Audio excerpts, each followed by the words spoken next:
हरे Krishna everyone. हम लोग सुबह की क्लास में श्री रूप गोस्वामी जी द्वारा विरचित उपदेश अमृत को पढ़ने का प्रयास कर रहे हैं। इसके 8वें श्लोक पे हैं हम लोग। ये श्लोक है तन्नाम रूप चरितादिषु कीर्तनानु समृत्युः क्रमेण रसना मनसि नियोज्य तिष्ठं व्रजे तद अनुरागी जननानुगामी कालम नायेद अखिलम इति उपदेश सारम। तो इसमें बताया गया है कि सभी उपदेशों का सार यह है कि व्यक्ति को अपना पूरा समय 24 घंटे भगवान के दिव्य नाम रूप गुणों और शाश्वत लीलाओं को अच्छी तरह से जप और स्मरण करने में लगाना चाहिए, जिससे धीरे धीरे उसकी जीभ और मन को व्यस्त रखा जा सके। इस तरह व्यक्ति को ब्रज गोलोक वृंदावन धाम में रहना चाहिए और भक्तों के मार्गदर्शन में कृष्ण की सेवा करनी चाहिए। व्यक्ति को भगवान के प्रिय भक्तों के पद चिन्हों पर चलना चाहिए जो उनकी भक्ति सेवा से गहराई से जुड़े हुए हैं। तो बताया है गया है कि भगवान इंसान को 24 घंटे भगवान के नाम रूप गुण लीला का चिंतन करना चाहिए और वृंदावन में रहना चाहिए। अब इस श्लोक में हम लोग इसकी चर्चा करते हुए इसके तात्पर्य श्रील प्रभुपाद जी द्वारा लिखे गए हैं और हमने काफी हद तक इस श्लोक को पढ़ लिया है। अभी तक हम कहाँ तक पहुंचे थे? Just 1 minute.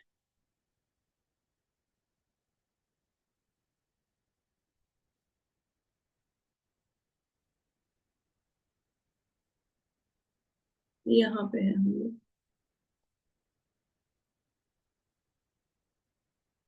नव दीक्षित अवस्था वाला कल हम यहाँ पे थे। आरंभ में कृष्ण का स्मरण रूप था। ठीक है। तो ये कल की कथा में हमने चर्चा करी कि जब कोई नया नया भक्ति में आता है तो उसको क्या करना चाहिए? सबसे पहले श्रवण करना चाहिए, सुनना चाहिए। अब एकदम से आप बोलो कि भगवान के नाम के प्रति रुचि हो जाए, एकदम से 16 माला बोलने लग जाए, हो सकता है ऐसा ना हो। और हो सकता है आपकी उन्नत अवस्था हो तो ऐसा भी हो जाए, है ना। तो पहले भगवान की कथाओं को सुनना चाहिए। फिर धीरे धीरे सुनने से क्या होगा? अब कृष्ण कथा सुनने के प्रति आसक्ति हो जाएगी। अब अगर भगवान की कथा नहीं सुनेंगे तो अच्छा नहीं लगेगा। इसको वर्ण दशा कहते हैं। पहले भगवान की कथा सुनी, श्रवण दशा। फिर अब भगवान की कथा सुनने का मन कर रहा है, इसको कहते हैं वरण दशा। उसके बाद होता है स्मरण। स्मरण की अवस्था है जो इसमें क्या है? स्मरण की अवस्था में व्यक्ति जो उसने सुना वो दूसरे लोगों को बताता है, कीर्तन करना शुरू कर देता है भगवान के नाम का। धीरे धीरे उसको लोगों को प्रचार करना अच्छा लगता है ना। तो ये बताया गया, ये पैराग्राफ हमने कर लिया था कि हो सकता है शुरू शुरू में ना आपका ध्यान ना लगे। Quite possible. अभी भगवान का नाम लेना शुरू किया है, ध्यान नहीं लगेगा, मन भी हो सकता है ना लगे, नाम में रुचि ना हो। लेकिन जैसे धीरे धीरे अभ्यास करते जाएंगे तो उससे क्या होगा? उससे आपको भगवान के नाम में रुचि आने लगेगी। ठीक है। आगे कहते हैं चैतन्य चरितामृत उन नव दीक्षितों को सलाह देता है कि वे सभी प्रकार की प्रेरित इच्छाओं को त्याग दें और केवल शास्त्रों के निर्देश के अनुसार भगवान की नियमित भक्ति सेवा में संलग्न हो। यहाँ पे क्या बताया गया? चैतन्य चरितामृत क्या है? चैतन्य चरितामृत में भगवान चैतन्य महाप्रभु की उनके जीवन की कथा है। बहुत सुंदर है। अगर आप चैतन्य चरितामृत पढ़ेंगे ना तो जितने आप मेरे से प्रश्न करते हो लिख के, वॉइस मैसेज डाल के, फोन करके, उनमें से बहुत से आंसर आपको मिल जाएंगे। बहुत डीप भी है और बहुत सुंदर भी है। और उसके जो श्लोका हैं उनको पढ़ने का ढंग भी अलग है और बहुत मजा आएगा आपको पढ़ने में। बंगाली में है वो। तो जो चैतन्य चरितामृत है उसको वो सब लोगों को सलाह देता है। ये जो ग्रंथ है ये सलाह देता है कि जितनी भी इच्छाएं हैं उनको त्याग दो और भगवान की सेवा में लग जाओ। इस तरह एक नव दीक्षित धीरे धीरे कृष्ण के नाम पर सिद्धि रूप गुणों आदि के प्रति आसक्ति विकसित कर लेता है। जब कोई इस तरह की आसक्ति विकसित कर लेता है तो वह नियामक सिद्धांतों का पालन किए बिना भी सहज रूप से कृष्ण के चरणों में चरण कमलों की सेवा कर सकता है।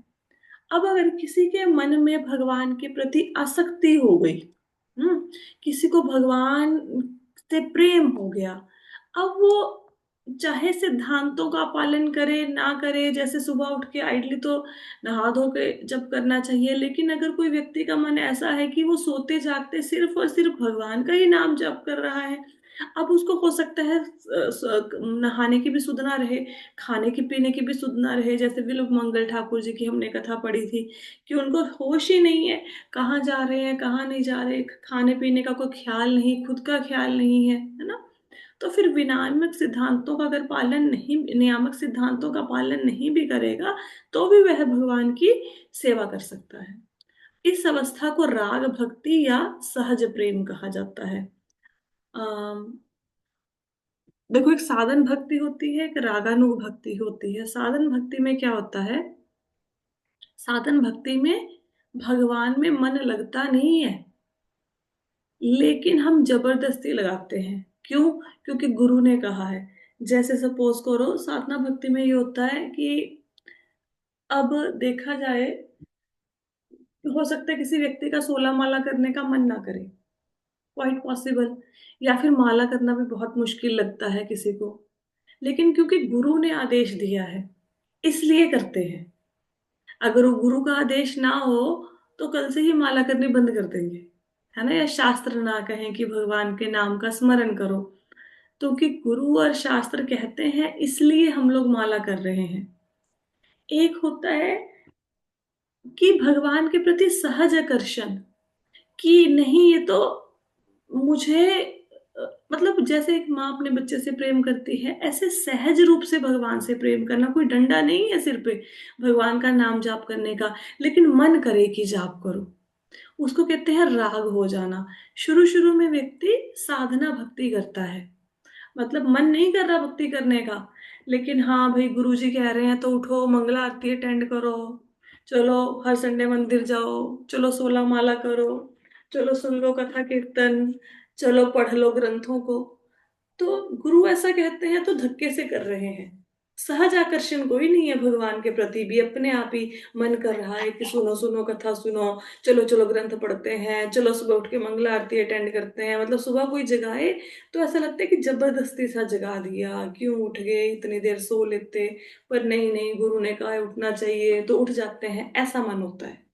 रागानुग भक्ति में ऐसा होता है, अरे अरे चार मतलब 2 बजे आंख खुल जाएगी, 3 बजे, 4 नहीं बजे अभी तक है, भगवान की मंगला आरती अटेंड करनी है, मुझे नहाना धोना है।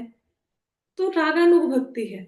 अब आप जाएंगे वृंदावन में तो आपको वहां पे साधु संत मिलेंगे जो 2 बजे उठते हैं, 2:30 बजे तक ठंडे ठंडे पानी में, दिसंबर के महीने में गंगा स्नान कर लेते हैं, जब ऐसा पानी होता है कि आपके शरीर से टच भी करे तो आपका शरीर सुन्न हो जाए, ऐसे पानी से स्नान कर लेंगे, फिर अपना भजन पे बैठ जाएंगे, है ना। अब हम लोग संसारी लोग क्या पूछेंगे कि बाबा जी आपको ठंड नहीं लगती, आपका मन नहीं करता आप और सो जाओ। हमारे प्रश्न ऐसे होते हैं क्योंकि हम उनकी दशा को भी प्राप्त नहीं ना किए हैं ना।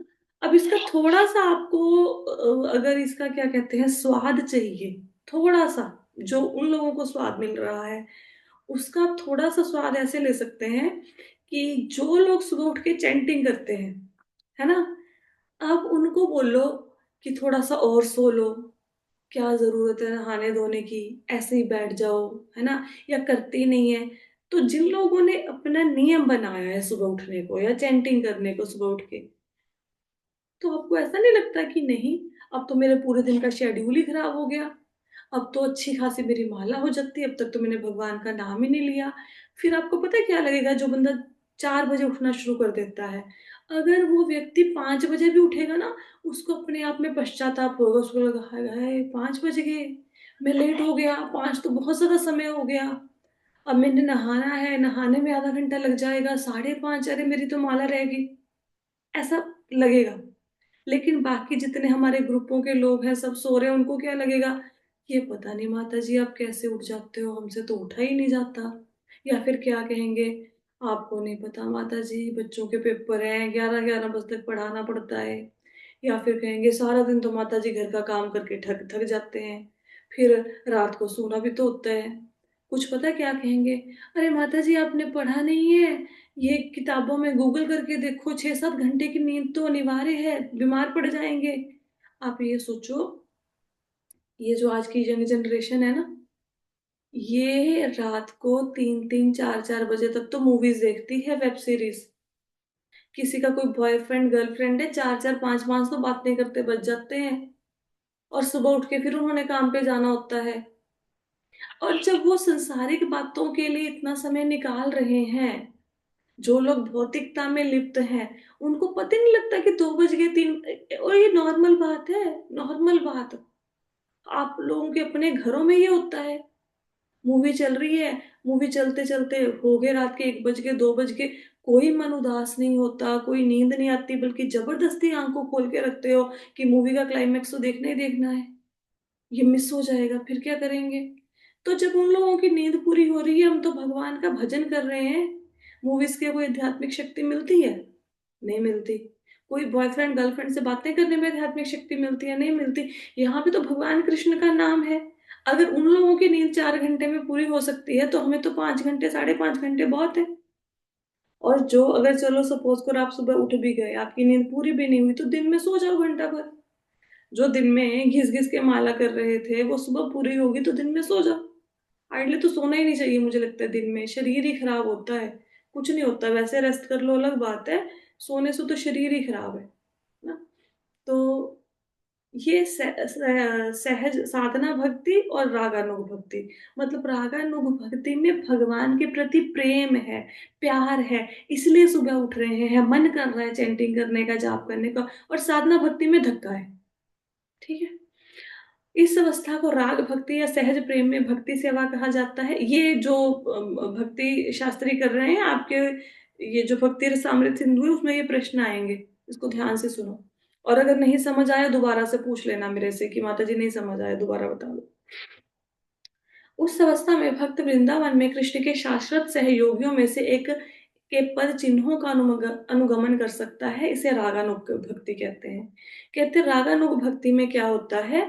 और ये रागानुगा भक्ति बहुत ज्यादा यूज होता है वृंदावन में, बहुत ज्यादा यूज होगा ये वर्ड।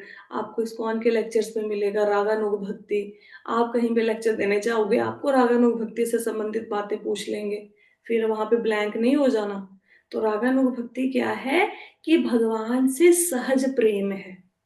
और वृंदावन में भगवान कृष्ण के जो सहयोगी हैं, उनके पद चिन्हों का हम अनुसरण करते हैं। जैसे अगर कोई व्यक्ति बोले कि भगवान मेरे बालक हैं, तो इसका मतलब ये नहीं कि मैं यशोदा मैया की पदवी ग्रहण कर लूंगी ना, वहां तक तो मैं पहुंच ही नहीं सकती। तो मैं यशोदा मैया की अंडर भगवान कृष्ण की सेवा करूंगी। कोई व्यक्ति मुझे बोले मुझे भगवान कृष्ण से प्रेम है, मैं पति के रूप में भगवान कृष्ण से प्रेम करती हूँ, प्रेमी के रूप में, तो इसका अर्थ ये थोड़े ना कि हम गोपियां बन गए, राधा रानी बन गए। हम तो उनके चरणों की धूल के बराबर नहीं है, उनके दासों के दास भी नहीं है हम।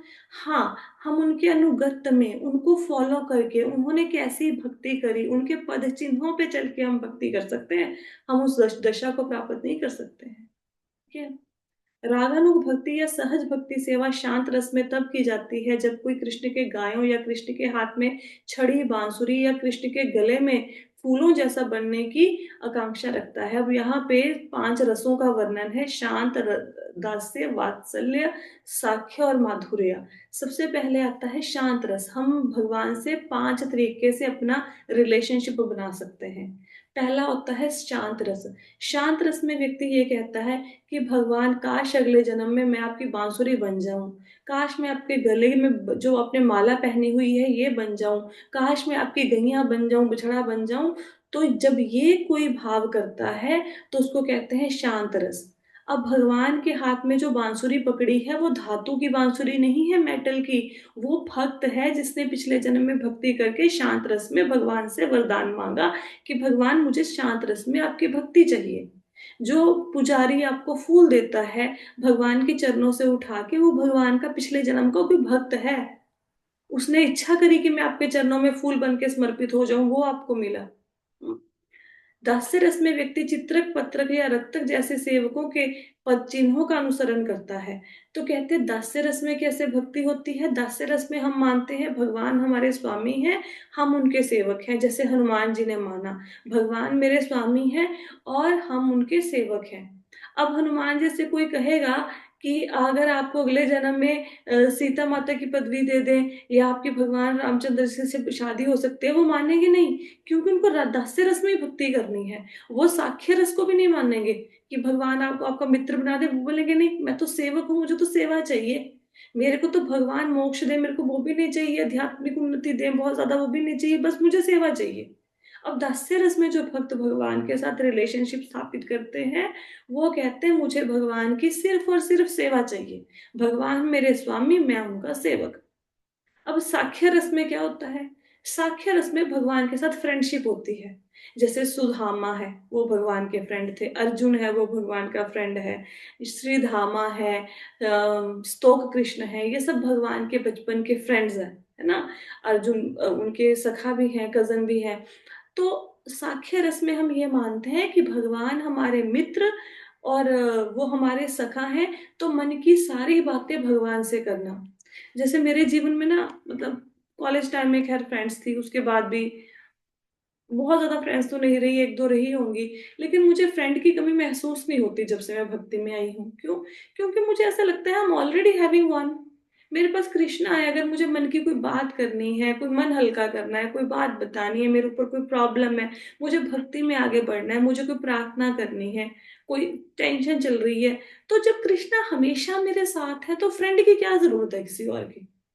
और रिलेशनशिप, पता नहीं क्यों मैं रिलेशनशिप निभाने में बहुत ज्यादा अच्छी नहीं हूँ। मेरे जो फ्रेंड्स हैं वो इसीलिए हैं थोड़े बहुत, क्योंकि वो मेरे साथ रिलेशनशिप बना के रखते हैं। मैं तो शायद किसी को फोन भी नहीं करती। पर ऐसा नहीं है कि मैं उनसे कंसर्न नहीं हूँ। उनकी लाइफ में कभी कोई प्रॉब्लम आएगी, मैं सबसे पहले उनकी लाइफ में पहुंचूंगी बाकी लोगों से। लेकिन अननेसेसरी क्या बनाया, क्या खाया, क्या कर रहे हो, लाइफ कैसे चल रही है, मैं ऐसी बातें करने में सहज महसूस नहीं करती अपने आप को।